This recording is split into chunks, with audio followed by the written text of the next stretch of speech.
Sournale, please.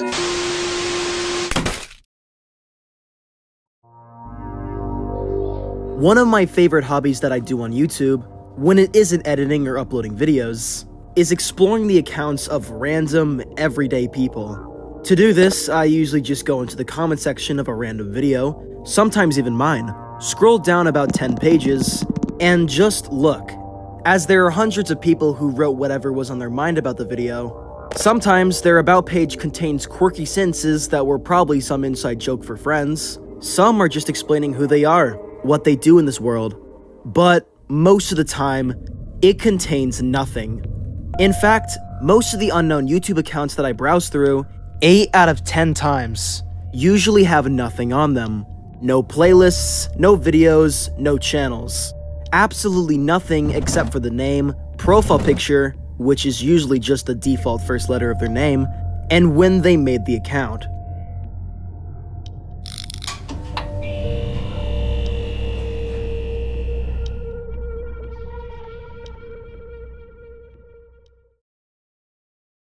Now, call me a bit obsessive, but I am absolutely obsessed with the common man. I love the idea of just seeing random people, of all ages, whatever gender, ethnicity, or personality, random patches of people who somehow made it into the spotlight. And what better way to see this than on the tens of thousands of YouTube accounts? Look up a random name on YouTube. Any name, just pick one. Filter them through the Channels tab, and you will probably find someone with that exact name. The common man is everywhere on YouTube, and I'm all for it. Because before YouTube, well, there was Newgrounds and Facebook.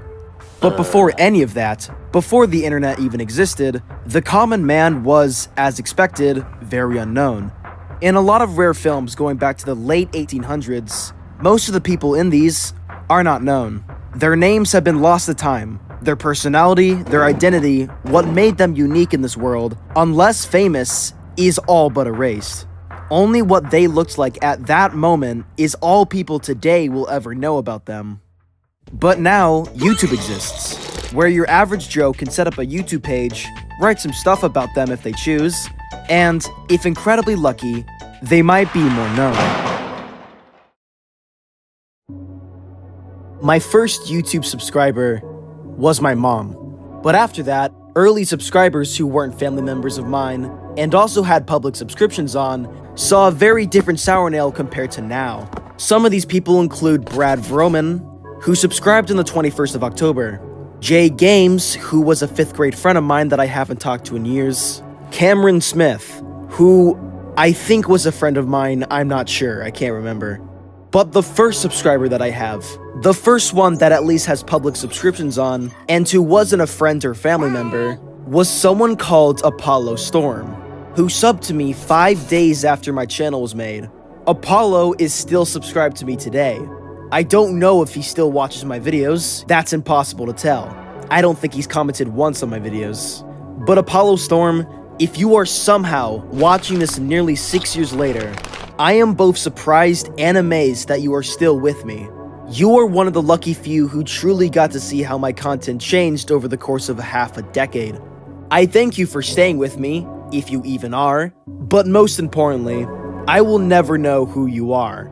You seem to be an old-timer who joined in 2006, but that is all I know about you, and honestly, I'm down to keep it that way.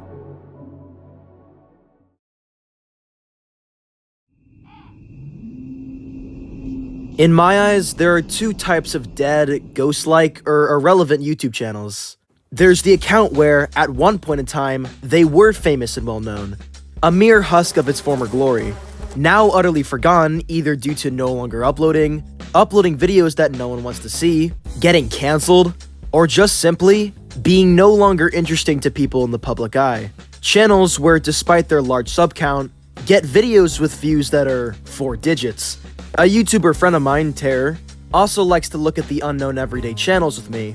I've already shown this channel in a clip half a minute ago, but we also like looking at this channel called Lonnie Dose. Lonnie Dose? I don't know. This man, at his peak, had 930,000 subscribers, about 5 times my channel size right now. And he used to get, at one point, tens of millions of views. Nowadays though, despite his frequent upload schedule, he sometimes can't even get more than 1,000 views. I'm not even dissing this guy, by the way. I don't really have an incentive to hate on him. Rather, me and my friend like to use him as our example of the question, is this gonna be our fate on YouTube?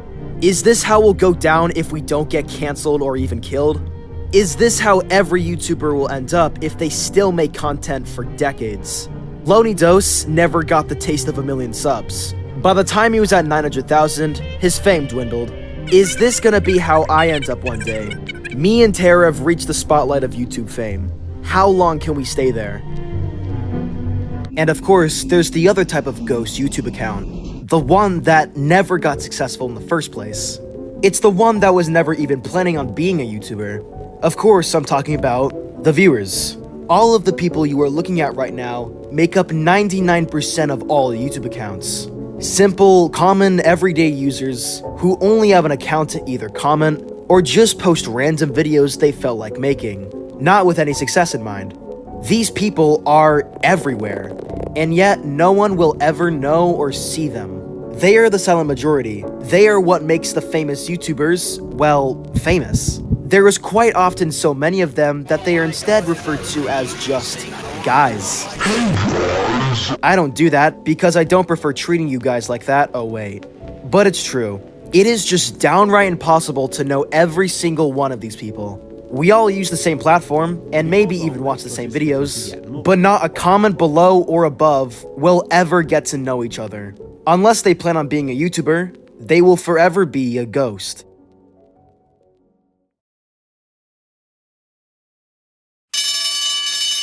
Speaking of feeling like a ghost, I want to briefly touch on the subject of parasocial relationships. A lot of people have started to recognize it and talk about it, so here's my take. If you don't know, in YouTube definition, it's the relationship between the creator and fan. Sometimes healthy, sometimes not. In the position that I am in nowadays, it is absolutely surreal to have felt both sides of the spectrum. I think I have a healthy fan base, even if I don't actively talk to each of you on a regular basis. You make your jokes, talk about the video, and generally are well behaved. Good little viewers, gold star for you. But then I see YouTubers like Sniper Wolf, and God, Mr. Beast, and I look at their comment section, and it's just hell. It's just pure hell. Not because the comments themselves are of bad quality, it's because the comments on their videos feel quite personal. Like they love the people behind the camera, not the video itself. It's kind of hard to describe, you just have to look at these comments to get that feeling. It's uncomfortable to read these, because I think that both of these people are quite aware of how insane their fan base is. I can't talk though like I'm wise about these relationships, because I do the exact same thing, even today. I love channels like Markiplier. He's funny, he's an awesome guy, and he makes great videos. But how do I know I like the guy? I know quite a lot about him, as I've been watching him since I was 5. But he very likely has no idea who I am. I don't doubt one bit he's a nice guy all around, but again, I just can't know for sure. I only know him via facecam on the corner of a game he plays. Chair fucking simulator. I remember I would feel really happy inside whenever a much bigger YouTuber recognized my comment. But now with the experience I have today, looking back at it, there's just nothing deep about this. It's very shallow. And yeah, Markiplier isn't the only YouTuber I like. There's plenty of channels that I either used to or still watch that doesn't just feel like some online stranger talking about whatever, but a friend. It's best you try to quickly get out of a situation like this if you find yourself in one. One day, I will be irrelevant, where I am literally only known for being someone's childhood or something like that. It could take years, it could be right around the corner, who knows? But every YouTuber, every celebrity really, through the passage of time, will someday no longer keep up with the spotlight. Old channels will die, and new channels will take their place. Okay, so we've gone quite off topic, so to end this video, I used to watch a channel called Glishe Gaming. He was a YouTuber that was around my age at his peak, possibly even younger, Christ. Glishe Gaming, and today he made Gmod videos that would get tens of millions of views. He still uploads, but now he is only known for being that YouTuber that everyone used to watch as a kid, without actually talking about the video itself. Even if he hasn't made a Gmod video in years, people never stop talking about it in his newest videos. He is only known for being a relic of the past. It's nice being famous in the online world. Let's see how long I can make this last. What surprised me the most was how you are sort of brought up onto a pedestal and people revere you, and there's this big surge, and then all of a sudden they want to immediately label you as Irrelevant. one thing as soon as possible. Irrelevant. I mean, this person can't be a multitude of different Why things. They have to be this. Are the views so... Sournale, goodbye.